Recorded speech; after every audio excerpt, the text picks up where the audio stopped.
مساء الفل عليكم. التصميم ده تصميم شاهندة، واحدة من خريجين دبلومة تصميم الديكور. عندها ديزاين ده، قالت لي أنا عايزة نقد ليه. فخلينا نتفق إن موضوع النقد ده عملية لازم يكون عندك فيها توازن نفسي شديد جدا، إنك ما تتضايقش خالص خالص إن حد بينقد التصميم بتاعك، لأن إحنا بننقد نقد إيجابي بحيث إن إحنا نقدر نطور على الديزاين بتاعنا. فأرجو إن أنتي تتقبلي التعليقات بتاعتي بصدر رحب. طيب مبدئيا كده أنا عندي مشكلة كبيرة جدا في النسب في التصميم. نسبة اليونت اللي فوق هنا دي، اليونت دي بالنسبة لباقي السكيل أو باقي العنصر التصميمي اللي هو اللي عند الحيطة ده، صغيرة قوي. ادي اول حاجة. تاني حاجة انا عندي القطعة بتاعت المفروشات اللي تحت دي هتلاقوها. بصوا لو بصيتوا كده، لو رسمنا خط عرضي او افقي، هتلاقي انه التصميم الشوت نفسه اصلا متاخد غلط، لان انا عندي النسبة اللي هنا دي تلت او نص النسبة اللي فوق، اللي هي دي واخدة تلت الصورة اجمالا. تلت الصورة بتاعتنا اجمالا. طيب دي مشكله كبيره جدا، لان المفروض التركيز بيكون على الفurniture، لان المكان اللي هنا ده لو شايفينه انا بالنسبه لي ده كله فاضي. يعني مش معنى ان هو مشغول بتجليده هنا ان هو مليان، فهو بالنسبه لي انا تصميميا ده فاضي. طيب في عندي بقى كارثه تصميميه، وهي ان التصميم انا مش شايفه يتبع طراز واضح. يعني في عندي كذا عنصر من كذا حاجة. ده بيحصل بيحصل، ولكن هنا معمول شوية بشكل عشوائي. يعني التصميم ده معمول بروح المصمم أكتر ما هو معمول طبقا لأسس معينة. انا بقول بس العيوب اللي في الاول، بعد كده نتكلم على المميزات اللي موجوده عندنا. طيب تاني حاجه، انا عندي لو جيت بصيت كده على البيئه الضوئيه العامه، شكل الاضاءات مش واقعيه، شكلها باين انها فيك او مش مظبوطه. القطعه بتاعت الزرع دي مش باين خضرها، باين انها مطفيه. عندنا الجو او البيئه الضوئيه العامه مصفره. يعني تعالوا نبص كده على شوط تاني. بصوا البيئه الضوئيه العامه مصفره عندي، خلاص مصفرة.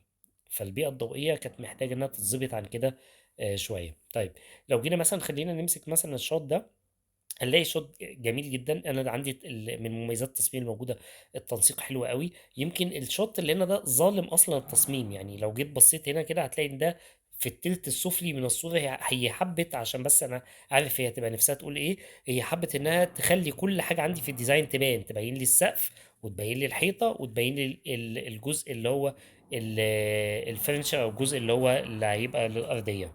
نيجي نبص هنا بقى هتلاقي لا النسبة أفضل شوية.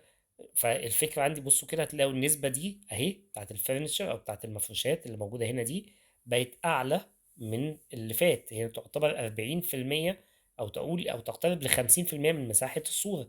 فبدأ لو تاخد بالك الفرش يبان معايا. الشوت نفسه هنا شكله حلو قوي. أنا عندي محققة مركزية بالنسبة لليونت الأساسية أو القطعة اللي هي عايزة تبين أساس أصلا الشوت، اللي هي السفرة عندنا. وكمان لوازمها باينه معايا بشكل كافي.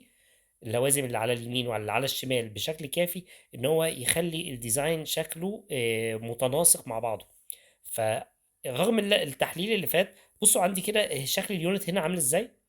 وعشان كده احنا بنقول دايما ان النقد لازم محتاج مود بورد، ومحتاج لوحة افكار، ومحتاج حاجات كتير قوي عشان ما نظلمش التصميم من شوت واحد. فلو جينا بصينا على الشوت ده هتلاقي ان شكل اليونت هنا اكبر بكتير من شكلها هنا. بصوا هنا عامله ازاي بالنسبه لباقي الديزاين او لباقي التصميم. طيب بص هنا شكلها بالنسبه للسقف. هي بص واخده مساحه. يعني لو جينا بصينا على السقف على الجزئيه دي كده، بص هي شغله قد ايه. يعني تقريبا واخده اكتر من تلت سقف، وهي واخده كمساحه نص السقف تقريبا، او نص الجزئيه دي من السقف. فطبعا الوضع هنا يفرق او يختلف. ده لو انا كنت بدات تحليل بيه اعتقد انه كان يكون اميز من الشوط التاني، ولكن انا حبيت ابدا بنفس الترتيب اللي انا هشوفه. طيب نفس على فكرة اليونت دي هي اللي متكررة هناك، اللي كنا شايفينها نفسها هي اللي هنا. ولكن هنا باين الموضوع واقعي، اللي قريب كبير واللي بعيد صغير. هنا عشان دي الوحيدة اللي باينة قدامنا، فأنا شايف اللي بعيدة، فكنسبة مش حلوة. من أكتر العيوب اللي أنا شايفها زي ما قلت إن التصميم معمول بدون فكرة. يعني التصميم مثلا لو جينا بصينا كده على الجزئية اللي هنا دي، خلينا كده نسحب الكلام ده تحت شوية. بصوا هنا في عندي دوران، وهنا عندي قطاع مستقيم. ده ما يحصلش. يعني انا مش هقول المفروض يبقى ايه كشكل جمالي، ولكن هتكلم تصميميا. تصميميا ده كان المفروض يبقى واخد دوران مع ده. ده تصميميا عشان يحصل هنا تماثل او تكافؤ. لكن ما ينفعش اخلي في القاعده فجاه يبقى فوق عندي مستقيم وتحت دوران وهنا قطاعات وهنا دي دوران زي ده يعني. يعني مثلا خلينا نتكلم على الكيس بتاعت التجليد، الجزء ده كده على بعضه حاله صحيحه، الحته دي بس انا بتكلم في الجزئيه دي كده من غير باقي التصميم، حاله صحيحه نسبتها بالنسبه للحيطه حاله صحيحه. طيب تعالى بقى نتكلم في يعني هي احنا حاطينها بناء على انهي فكره؟ هتقول لك احنا حاطها بناء على الشكل الجمالي على ما اعتقد، انا مش عايز اظلمها. طيب كسر القاعده بتاعت الانحناء اللي هنا دي بالشكل الانحناء العشوائي ده حلوه جدا وصح جدا، دي وجهه نظري التصميميه. طيب القطعه دي او اليونت دي حلوه جدا بخصوصا بالدوران اللي حاصل فيها، الدوران اللي حاصل فيها ده، فهي قطعة جميلة جدا. ان احنا نكسر المركزية، خلينا بس نشيل الكلام ده. القطعة دي عاملة هتحقق مركزية بالنسبة للجزء اللي هي محطوطة فيه، فان انا اكسر المركزية بتاعتي بوجود مراية كبيرة ومرايتين صغيرين بشكل عشوائي، ده بيدي فخامة وبيدي احساس بعنصر الجودة في التصميم. استخدام الماتيريالز الجولد اللي موجودة دي حلوة قوي قوي قوي مع المود العام التصميمي. ده بالنسبة للجزء ده. تعال بقى نمسك الحتة دي، بص الريفليكشنز اللي حاصلة هنا دي قد تكون منطقية وطبيعية، ولكن هي شكلها هنا مش حاجة حلوة، فالحاجات دي المفروض تتعالج فوتوشوب. رغم انها منطقية، رغم انها منطقية المفروض يبقى فيها شوية معالجات. الريفليكشن على الارض ده ممكن يخف شوية، كل الريفليكشنز دي تخف شوية. الارض انا هنا شايفها بتلمع، بص كده الحتة اللي تحت دي انا شايفها مات، الحتة اللي هنا بتلمع.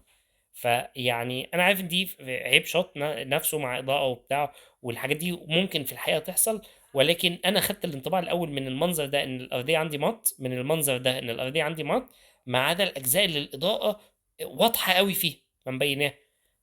طيب تعالى هنا هتلاقي الدنيا فيها لمعه كده، وهنا باين حتى على الجناب ان كانها فيها لسه لمعه، بص يعني باينه هي مستمره لمعه. نرجع تاني هنا هتلاقي باينه الجزء اللي تحت ده ان هو مط، والجزء اللي على اليمين باين ان فيه لمعه. ففي حاجه مديه عدم واقعيه او عدم منطقيه في الارضيه او في الماتيريال بتاعت الارضيه. ده كان تحليل سريع، انا ممكن اقيمه اجمالا ب 70% كتصميم.